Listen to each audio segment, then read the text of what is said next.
I'm Aïcha Diallo. I live in West New York, New Jersey. I was born and raised in Côte d'Ivoire, West Africa, and I moved to New York City with my family in the early 2000s. I love to travel, go to Pilates, swim, listen to music, and spend time with my loved ones. I am the Vice President of Programs at Patient Empowerment Network, and my role is to ensure that we provide to patients living with cancer, including those with MPNs, their care partners, healthcare professionals, with simplified and clear information on their diagnosis.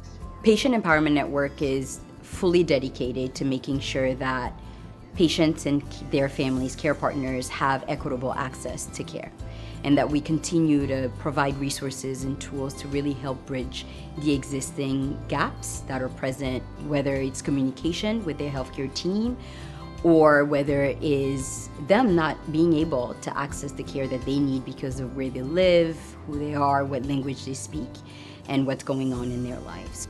At Penn, we are a small but mighty group.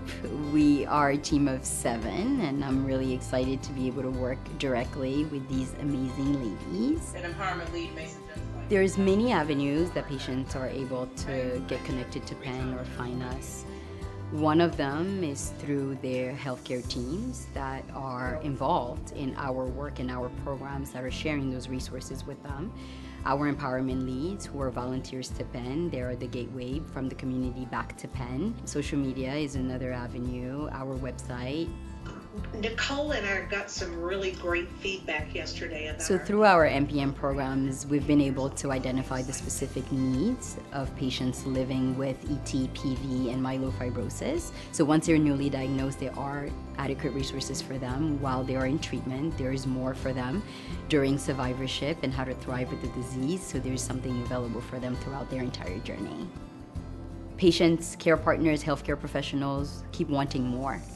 They want us to continue to do the work that we do. They want us to continue to share what are the latest research, the new FDA approvals, anything on clinical trials, biomarker testing, survivorship tips. Specifically with MPNs, they want to see more about polycythemia vera and essential thrombocythemia. We have a lot of resources already on MPN specific to myelofibrosis, but adding more for PV and ET is huge for us, and we're right in the middle of doing that, so we're really excited about that. A year and a half ago, everything became even more personal for me. I was diagnosed with essential thrombocythemia. I had no symptoms, and at that moment, it almost felt like all of that knowledge and expertise that I had went out the door for a second. And at that particular time, I realized that these tools were very valuable to me. I felt fortunate, and I did exactly what I've encouraged patients to do.